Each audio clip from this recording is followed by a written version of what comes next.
Chapter 6. Improving Group Climate. How group climates refers to the vibe within the group. How do the group members communicate with one another? Who and how frequently do they communicate with each other? Communication is a key to the positive group climate. Defensive and supportive climates. Whether a group climate is supportive or defensive can affect how group members interact with one another. Members of a defensive group will stop communicating together and will start worrying more about themselves, while a supportive group allows members to interact, build relationships, and complete their goal.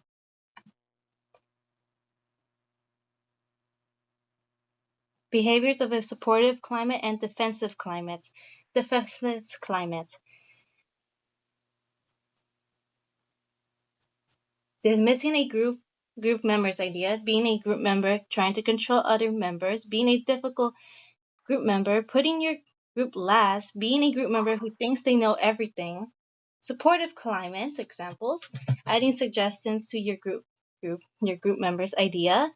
Everyone is equal to the group, work as a team, being a working, team member, like participating, committing to your group and admit to your mistakes. No one's perfect.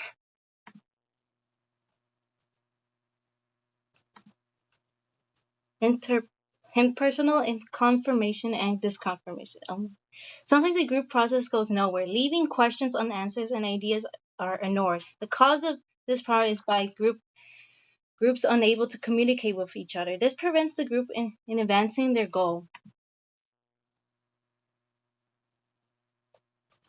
Examples of disconfirming and confirming responses. Confirming responses. A speaker who doesn't acknowledge when someone else is trying to participate. A speaker interrupting another group member. A speaker who tries to go off topic. A speaker monologuing way too long. A speaker responds with unfinished sentences. A speaker behaving unprofessionally. Confirming responses. A speaker acknowledges when someone's trying to participate. A speaker participating in another speaker's discussion. A speaker giving positive responses, a speaker adding information and opinions to a discussion.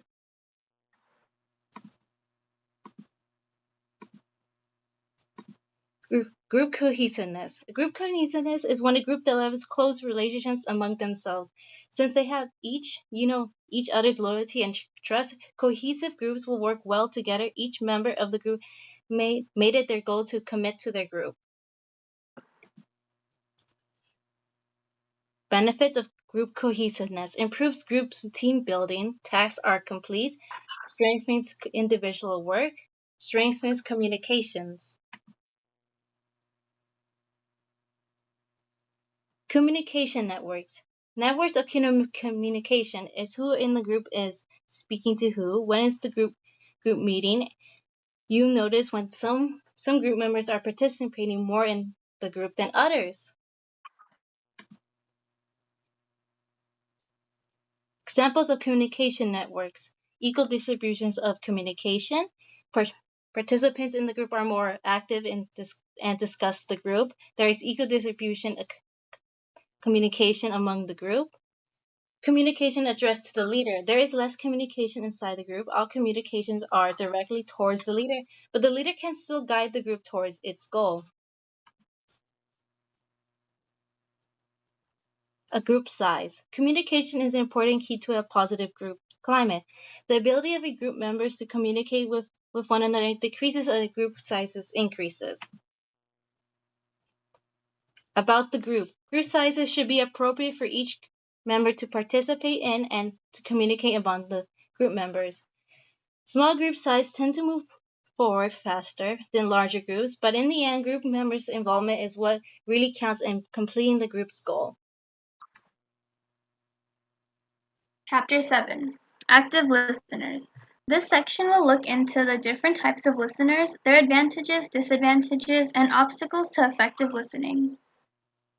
Types of listeners. People-oriented, action-oriented, content-oriented, and time-oriented.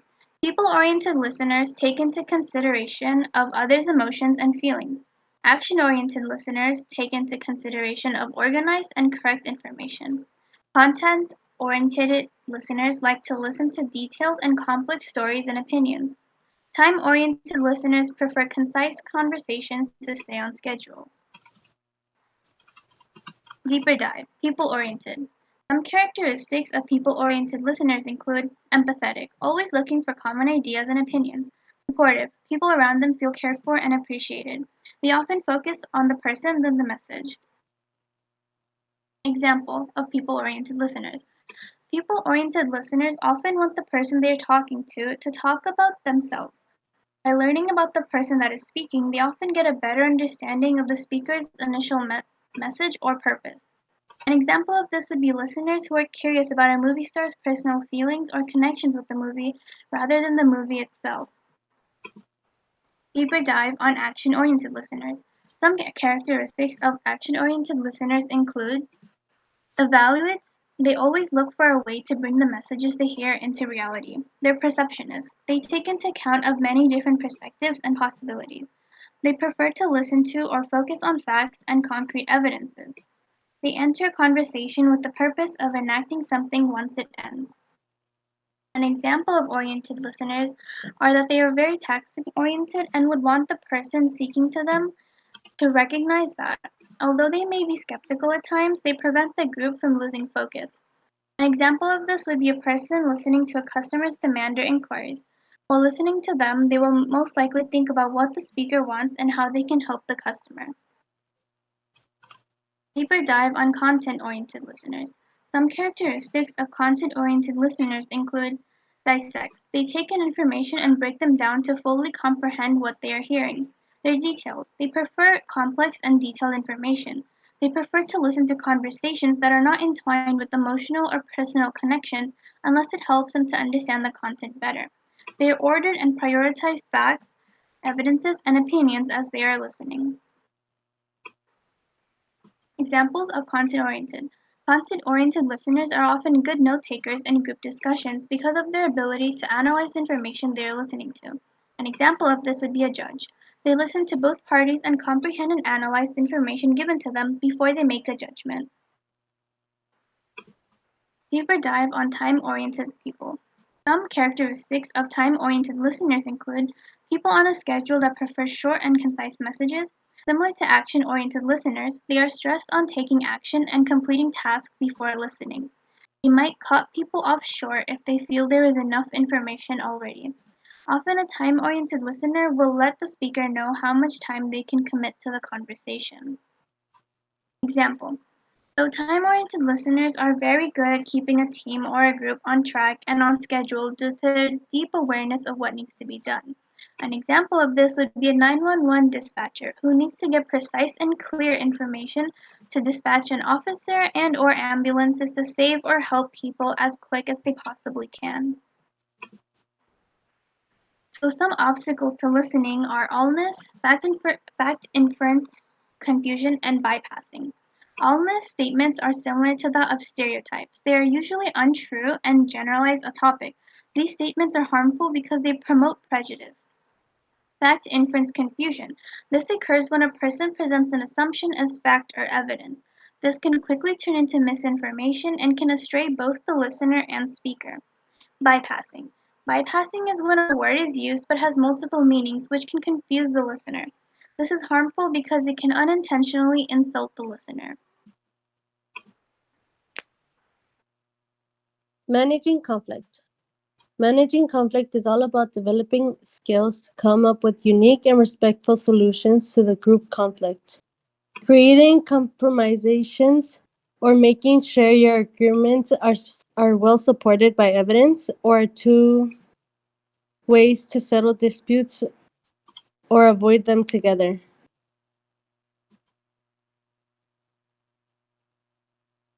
What is conflict and why does it happen? Conflict is a disagreement between two people who have a different opinion on the subject. Why does it happen? The reason it happens is because of the differences in perceptions, personality, expertise, culture, authority, and procedural expectations among group members can result in conflict. There are three types of conflict: pseudo conflict, simple conflict, ego conflict. Pseudo conflict is when people agree but can't seem to get each other to understand one another. They think that they are in a disagreement. Two ways to manage pseudo conflict is one, asking questions about information or ideas that are unclear to you. Secondly, establishing a supportive rather than a defensive climate of if misunderstanding occurs. Simple conflict is when two individuals have a disagreement about goals or ideas that are mutually exclusive or incapable.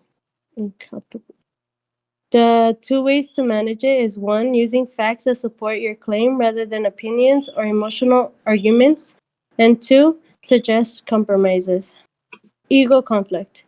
When individuals become defensive about their position because they think they are being personally attacked. There are three ways to manage ego conflict. One, active listening. Two, returning the discussion back to the main issue. And three, trying to turn the discussion into a problem to be solved rather than a conflict someone has to win.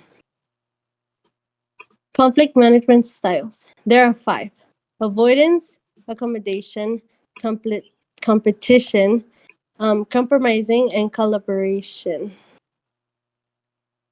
Avoidance. When an individual attempts to ignore disagreements, people may avoid conflict because they don't want to deal with what might be a difficult or uncomfortable circumstances, or they just don't want to offend anyone. Accommodation. It's considered a lose win when someone gives up their ambitions in order for others to like them, to obtain their approval, or to reduce the threats to their sense of self worth. Competition. When a person's demands are met at the expense of others. The goal of a competition is to win at any cost. Compromising. When both individuals try to meet halfway in a disagreement, making it equally fair so that both parties feel that their needs have been taken into account. Collaboration. Collaboration involves a high level of self and other care. Conflict is seen as a problem that has to be handled rather than as a game in which some individuals win and others lose. By group members who manage conflict collaboratively. Advantages and disadvantages of avoiding conflict. Advantages. In certain circumstances, it might be better for a group to avoid conflict. It gives you time to gather your thoughts or chill down. However, it might not be worth a while to spend the time and effort managing the disagreement if it's unimportant. Disadvantages. Ignoring conflict might lead to escalating emotions and worsening the conflict. It also signals a lack of concern for others' needs and interests, as the cause may remain unresolved. Dealing with difficult group members. Developing cooperative and teams can be challenging due to individualistic culture traditions. Research shows that assuming you are a typical group member, which can lead to being upset by those who disrupt the process.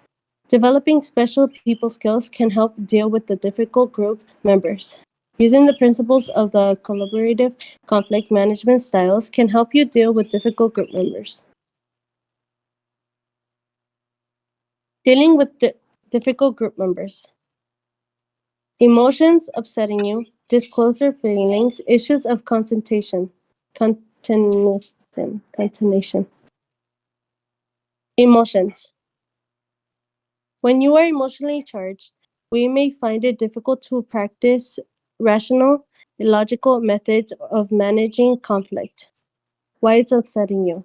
Using descriptive I messages to express feelings constructively, avoid evaluative you statements, and be aware of your own feelings to improve decision making and develop better solutions. Avoid emotional overstatement when discussing offenses or irritates use extended I language for longer justification and be sensitive to others' response to diffuse conflict. Issues of contention. To return to a collaborative style focuses on the root issues, fueling the disagreement, addressing hidden agendas, and exposing the underlying issue can help manage the conflicts. While general suggestions provide basic principles, specific strategies may be needed for managing difficult group members. What is consensus? Consensus.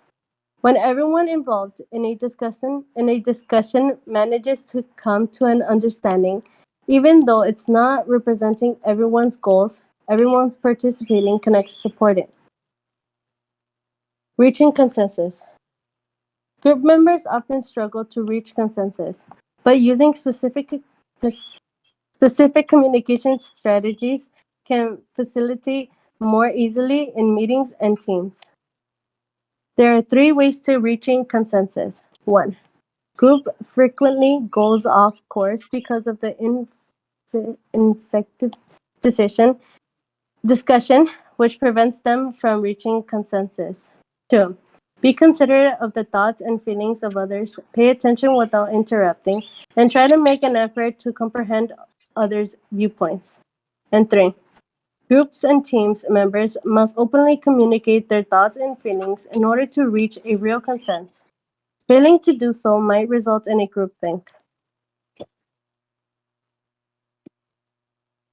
And that's the end of our presentation. So thank you for watching. It was Fameda Mema. Oh, Damaris Martinez. Nathan Houts. Anallicel. And this was group 4. Thank you. Thank you.